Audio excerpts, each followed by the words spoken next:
I personally learned a lot from Rajashekar Reddy ji. My Bharat Choro Yatra, the walk from Kanyakumari to Kashmir, was inspired by Rajashekar Reddy ji's yatra across Andhra Pradesh.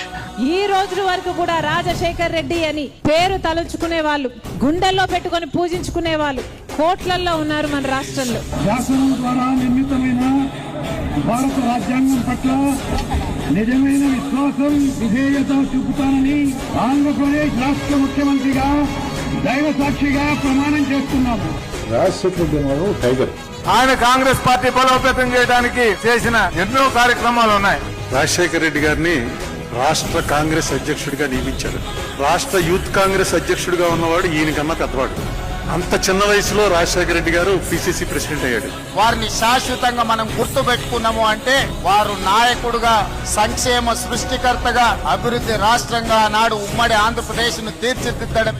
ముఖ్యమంత్రిగా పనిచేసిన తర్వాత ఇంకా రాష్ట్ర ప్రజల హృదయాల్లో చిరస్థాయిగా కనపడేటువంటి ఏకైక ఆనాటి ముఖ్యమంత్రి ఎవరంటే డాక్టర్ వైఎస్ రాజశేఖర రెడ్డి గారు. जब भी मैं यहाँ खड़े रहता हूँ मुझे एक शख्स जरूर याद आते हैं और वो है वाईएस राजशेखर रेड्डी साहब. ఉచిత కరెంటు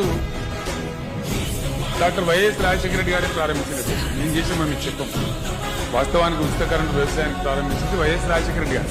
నేను ఒక మాట అడుగుతా, మీరు సమాధానం చెప్పండి. ఆరోగ్యశ్రీ అంటే ఎవరు యాదకొస్తారు మీకు? వైఎస్ఆరా? ఫౌండేషన్ వేసింది రాజశేఖర రెడ్డి వేశాడు. ఆ ప్లాన్స్ అన్ని అమలు చేసింది రాజశేఖర రెడ్డి అమలు చేశారు. కాబట్టి ఈ రోజు హైదరాబాద్ ఎయిర్పోర్ట్ చూస్తే శంషాబాద్ ని ప్రపంచంలోనే ఒక బ్రహ్మాండమైన ఎయిర్పోర్ట్ గా తయారయ్యే పరిస్థితి వచ్చింది. ఆయన మాట తప్పడు, అనుకున్న పని చేస్తాడు. 2005 నుంచి నక్కపల్లి సీజెడ్ కావచ్చు, ఇవన్నీ కూడా వైఎస్ రాజశేఖర రెడ్డి గారు ప్రారంభించిన ఇవన్నీ, ఈ కాన్సెప్ట్ ఇవన్నీ మిగతా మన పార్టీలు ఎవరు కూడా చేసింది కాదు.